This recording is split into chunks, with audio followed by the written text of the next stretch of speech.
The compound was old. Its walls were tired, its paint faded, and its roof patched with rusting sheets of zinc. Yet within those walls, life went on. Children ran barefoot on sandy ground. Women pounded yam in wooden mortars, and men gathered in the evening to share stories of the day. From the outside, it looked like any other compound in Lagos. Noisy, crowded, full of laughter and quarrels mixed together. But inside, those who lived there carried a secret fear. For the man who owned the compound, their landlord, was not like other men. He was a man whose shadow alone carried weight. He rarely smiled. His words cut deep. He could stroll into the courtyard and instantly, laughter would dry up. Children would scatter into rooms. Women would lower their voices, and men would pretend to busy themselves with chores. His presence was like a heavy cloud before a storm. Everyone felt it, and everyone feared it. He ruled with iron hands. Rents were increased without warning. Tenants who delayed payments were thrown out mercilessly, and anyone bold enough to question him feared humiliation. He had no kindness in his eyes, no mercy in his dealings. But it was not only his cruelty that made people afraid. Strange things flocked to him like a shadow. Tenants whispered about how he moved at night. Lantern lights often flickered from the back of his section, long after the compound has gone quiet. Sometimes, faint sounds of digging could be heard. Other times, there were noises no one could quite explain. Dragging, murmuring, strange sounds.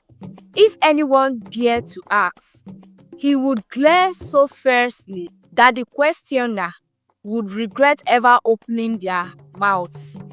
So the tenants lived in fear. Mothers warned their children never to go near his corner. Fathers avoided his gaze, and yet they had no choice but to remain. Moving out was expensive, and for many, this was the only roof they could afford. Then came the day that turned whispers into reality.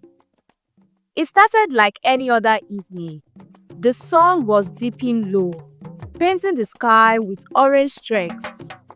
Children played sway and tente in the compound. Their laughter filled the air. Mothers cooked outside with their pots, releasing the smell of palm oil and pepper. Fathers returned from work, tired but glad to be home. And there, the landlord stepped out. He stood by his door watching. His eyes scanned the children as they played. Then they settled on one, a small boy, innocent and lively, chasing after his parents with bare foot, kicking up dust. The landlord called out softly. At first, the child ignored him, but the landlord called again, his voice unusually gentle. Slowly, the boy walked over. With a faint smile, the landlord patted his head and led him inside.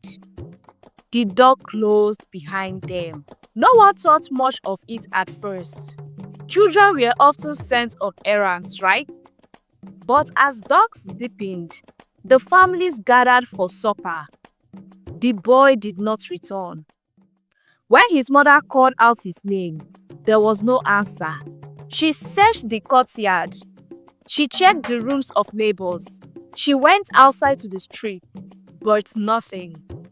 Her voice grew louder, her tone desperate. Soon, the whole compound joined the search. Laughters were lit, torches raised, voices echoed in the night as people fanned out, calling the boy's name into the dark streets. but he was nowhere to be found.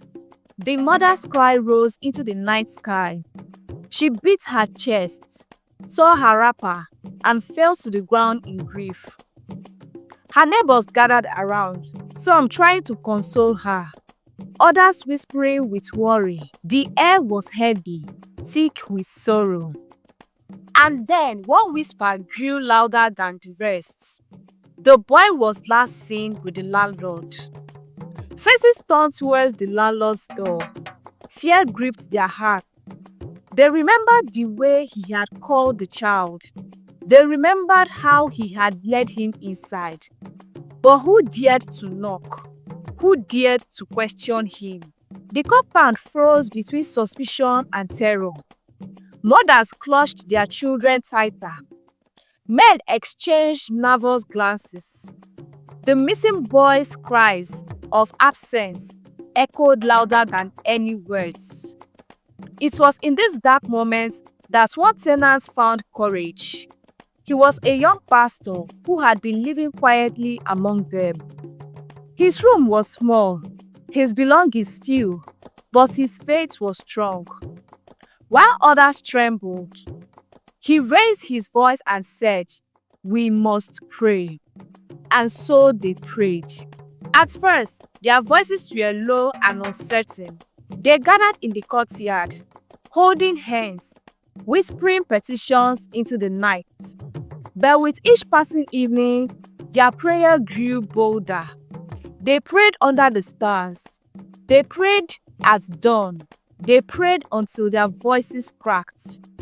The landlord hated it. Time after time, he came out, his face twisted with fury. "Stop this nonsense," he shouted. "This is not a church." His voice roared like thunder. But the more he shouted, the more determined they became. The pastor would tell them, "Do not be afraid. Where light shines, darkness must bow." And so the tenants pressed on. Mothers prayed for their children. Fathers prayed for courage. Even children joined, clapping and singing softly. Prayer filled the compound like never before. Then one unforgettable night, everything changed. The pastor prayed with a fire that seemed to shake the very ground. He declared, "Every hidden thing must be revealed. Every hidden secret in this compound must come to light." The tenants shouted amen with all their strength. The sound of their voices filled the air like thunder. And in that moment, the landlord, who had been standing in the shadows, staggered. His knees buckled. His face drained of color. Sweat poured down his face.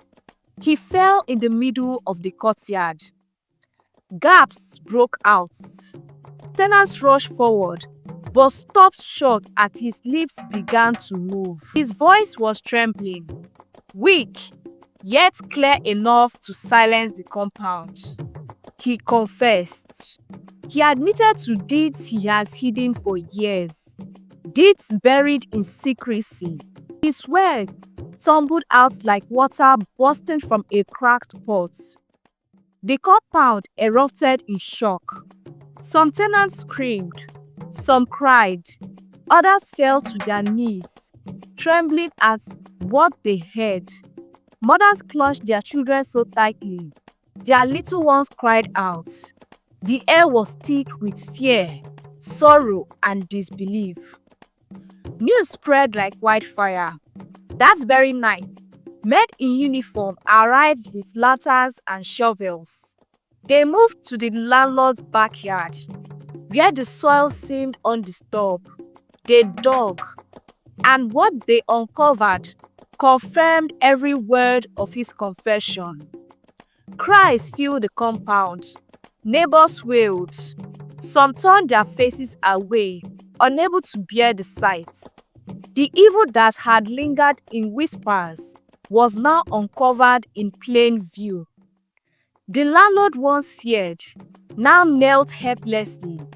His face was downcast, his voice broken, as the men in uniform bound him and led him away.